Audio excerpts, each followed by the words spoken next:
A few nights ago, I was up till 4 in the morning. Part of the reason why I was up because that was the day that Charlie Kirk was assassinated, and I was doing a lot of thinking. I was also, as probably many of you were, inappropriately scrolling social media instead of trying to go to bed, and I came across a post that really interrupted my thinking. And I mean interrupted in a good way. This video is for that person, but this video obviously is for everybody as well. I don't want to name the person because this person just posted something.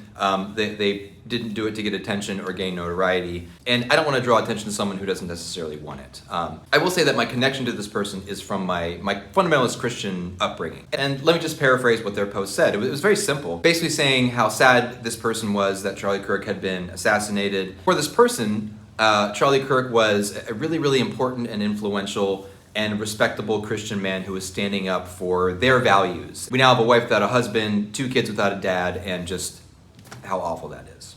This post really interrupted my thinking because I was having a kind of a whirlwind of thoughts. And again, this very simple, very direct post really forced me to stop and wrestle with kind of the human toll of what had happened that day. And what I want to do now is kind of take you through like a journey through my thoughts, because I had a lot of thoughts throughout the day. They were very complicated, they were very contradictory, but I also think they'll be like instructive and helpful, I hope, as people from all points, of the political spectrum work through the implications of this event.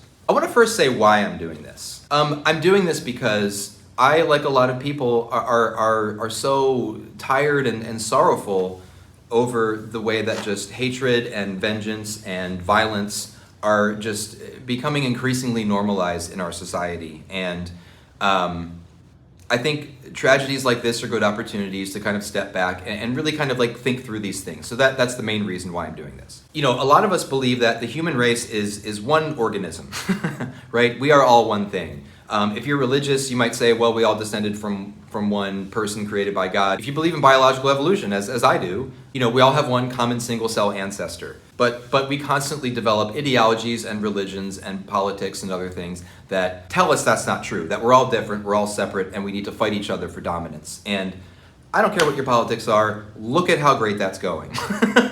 There's a word that's become really important to me, interruption. Like, I want to interrupt that, right? I don't have solutions. I don't know how to fix this, but at the very least, I would just kind of like put the pause button and just like your Facebook post interrupted my thoughts, I hope to interrupt a lot of other people's thoughts with some of the wisdom that I gained as I kind of thought about things. Before doing that, I want to say one more thing, and this is both, again, directed to this person and directed to anyone watching this, specifically anyone watching this who did believe that Charlie Kirk, represented Christian values, right? As I begin my narration, I'm going to say something that is really going to offend you. And you should be offended, because I'm going to immediately follow that up with a thought that acknowledges that my first thought was offensive and inappropriate, right? So if I offend you at first, I'm going to ask you to kind of push through that. If you start watching the video, the video is not going to make sense unless you watch the whole thing. See, because here's the thing, one of the way we interrupt the chaos and the craziness of what's happening in our world is through vulnerability, right? Is through just radical, deep honesty. There are these thoughts that I have that I don't like. And instead of like, on one hand, being proud of those things and bragging about it on social media, I am trying really hard to be deeply honest with myself about what's going on inside. And when I find things about myself that I don't like, or even when I find things about other people that I don't like, instead of reacting with anger and rage and self-defense, to try to pull back and say, okay, well, let me just get curious about that, right? And that's the other thing I'm going to ask you to do. I'm going to ask you to get curious. Yes, there are people who are celebrating the death of Charlie Kirk. And as gross and dehumanizing as that is, I'm going to ask you to stretch yourself a little bit and just ask why, right? Asking why is not the same thing as saying something is okay. Asking why is about being curious, right? So that's the other thing I'm going to ask you to do in this video. Okay, here goes. When I first heard that Charlie Kirk was dead, I had 2 instantaneous and simultaneous reactions. One of them was relief. The second reaction was a kind of like childish glee, right? Like Christmas morning glee, right? Immediately after that, I felt shame and horror. I felt shame that I would celebrate the death of a human being, and I felt horror at myself that I would so blatantly violate my own morals and ethics. The older I get, the more I try, obviously I fail sometimes, but I try to center love and humanity and empathy in everything I do, whether it's teaching, whether it's being a husband or father, whether it's making online content. I really want to stand up for those values. And the fact that someone who says that publicly so instantaneously went to hate, that scared me, right? It scared me that came so naturally. But here's what I did. And here's what I'm going to ask you to do. I got curious about it. So think about it this way. Imagine if I could step outside of myself and open up my head and look at my brain. And when I look down there, instead of gooey, icky stuff, I see these little people walking around, right? And each of those little people represents a different part of who I am. So I'm kind of looking around saying, okay, where is the part of me that was glad? And I identify that part. And again, shame, horror, right? My first reaction to that part is, what is wrong with you? Then I look at that part and I sit down with it and I have a conversation with it, right? And I spend some time interacting with it and asking what its concern is. And what I realize is that part has been mercilessly bullied. When that part was very young, that part was told, you are no good, you're a terrible sinner, God hates you, but don't worry, we have the cure for your ills, right? And it is called Christianity. And the more I talk to that part, the more I realize very powerful Christian men have really damaged that part. And when that part looks at Charlie Kirk, he realizes Charlie Kirk is saying the same things and believing the same things and pushing the same ideas that so damaged that part of him, right? And what I finally understand is it's not necessarily about hatred, right? It's actually about feeling a sense of vindication and justice, that the type of person that did damage to him is being publicly taken down. So we'll call that the bullied part. And right next to the bullied part, there's another part. There's a part that is shocked, horrified, furious, morally outraged that the bullied part would immediately go to there without thinking, right? That was the part of me that immediately reacted when I realized I was celebrating. So let's listen to that part for a while. We'll call the part moral outrage. So moral outrage looks at the bullied part and says, nothing that was done to you justifies celebrating the loss of another human life. I know you're hurt, I know you're angry, I know you feel like there's no justice in the world, that very, very, very powerful Christian people get to bully you and others and totally get away with it. And I understand that you think his death is some kind of retribution, right? That it's balancing the scales back. I understand you think that. But where does that lead? Do you want to be known as someone who celebrates other people's suffering? If you embrace the tactics of those who abuse and hurt you, you are no different than them. But then there's a third part that's observing all this, watching all this, and taking note and kind of evaluating, right? So let's hear from that part next. We're going to call that part data. Data cares about facts. Data's okay, all these feelings are great and whatnot, but let's look at the facts. Let's actually look at what Charlie Kirk said. So Data goes on the internet and starts searching up Charlie Kirk and sees some of the things Charlie Kirk has said. And what he finds is Charlie Kirk has said terrible things about black people. Charlie Kirk has said terrible things about trans people. Charlie Kirk has said terrible things about immigrants. Charlie Kirk has said terrible things about Muslims. And the more Data searches and looks, Data realizes that Charlie Kirk was fueled by hatred and resentment, was saying profoundly destructive and unkind things about people and kind of advertising it as truth, right? And Data also notices that Charlie Kirk was doing all this kind of under the guise of being a Christian. So then Data turns to the Bible and he turns to the New Testament and starts reading the Gospels, and he sees that oh, Jesus cares about the oppressed. He doesn't attack the oppressed. Jesus loves the downtrodden. He doesn't hate the downtrodden. Jesus humbles himself, right?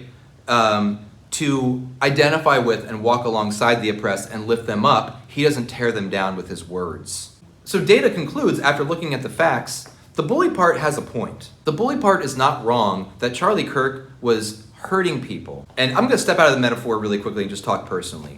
I love trans people. Charlie Kirk did not, and said horrendous things about people I love. I love black people. Charlie Kirk did not, and he said horrendous things about black people. I love Baltimore. I love this city so freaking much. Charlie Kirk did not, and he used hateful and deceptive rhetoric to encourage the President of the United States to send troops into my city, which still might happen. That could happen any day. And if it does, that's going to cause more violence, more hatred, more destruction, and more chaos. My reaction of glee was despicable, and I repudiate it, and I'm asking you right now to forgive me for that.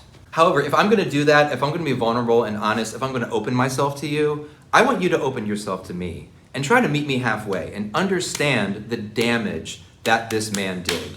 And he will continue to do damage beyond his death because now he's a martyr and people are focusing on his ideas even more. I could go on that way, but I want to end it on a positive note. My side's angry at your side's angry at my side. My side's spewing hate, your side is spewing hate. I think you're wrong and you think I'm wrong. How do we break this cycle? Well, one thing I learned from Jesus is that you interrupt those cycles with love and radical humanity. So I'm going to end by trying to do that. And I'm going to take things in a different direction. And again, please watch the whole video because it's not going to make sense if you end it here. So as I was thinking through this, I was trying to ask myself, okay, what is some common ground? What is something that we share in this tragic story? The first thing that came to my mind was the fact that I understand what it is like to lose someone to an act of gun-related violence. As you know, I have two brothers who both ended their lives with a firearm. 2009, my oldest brother Carl. 2011, my middle brother Aaron. Now, obviously suicide and murder are not the same thing, but I think there's enough overlap to compare them, right? That feeling that an act of violence could instantly take someone away from you that you love. That is so scary, it's so shocking, it is so horrifying. And the fact that some people are celebrating it fills you with rage, as it should. And maybe the thing we all share is suffering.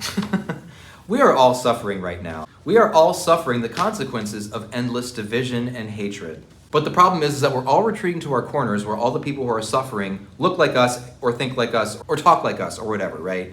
Instead of seeing the people suffering in the other corner and saying, hey, we have some things in common with them, maybe we should get together. So what if we did that? I'm asking you right now, make a video with me. Or if you don't want to make a video with me, find someone that you know who believes the same things that you do and send them my information and I'll make a video with them. And instead of deciding who is right and who is wrong, let's just come together and share our sorrows, share our sufferings. There's a concept I discovered in a book recently. I can't remember where it was. I think it was bell hooks, but I tried to find it again and couldn't. So if I'm paraphrasing bell hooks, you can tell me in the comments section.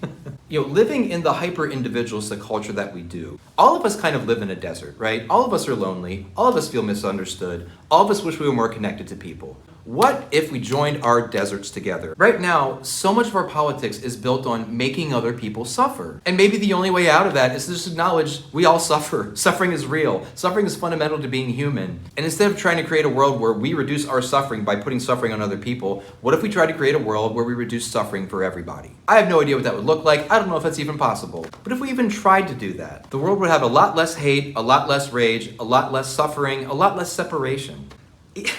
Even just saying that sounds so crazy and ridiculous because it's so countercultural to the way our culture is going. But we have got to stand up and say enough, and we have got to stand up and start modeling different ways of being and thinking and speaking in order to interrupt the chaos and the hate and the violence that just feels like it is engulfing everything. All right, I'm really exhausted now. That's all I got. Please comment, please like, please subscribe, follow, whatever platform you're watching this on, if you think these ideas are good. I'm trying to make love, empathy, and compassion go viral. Will you please help me?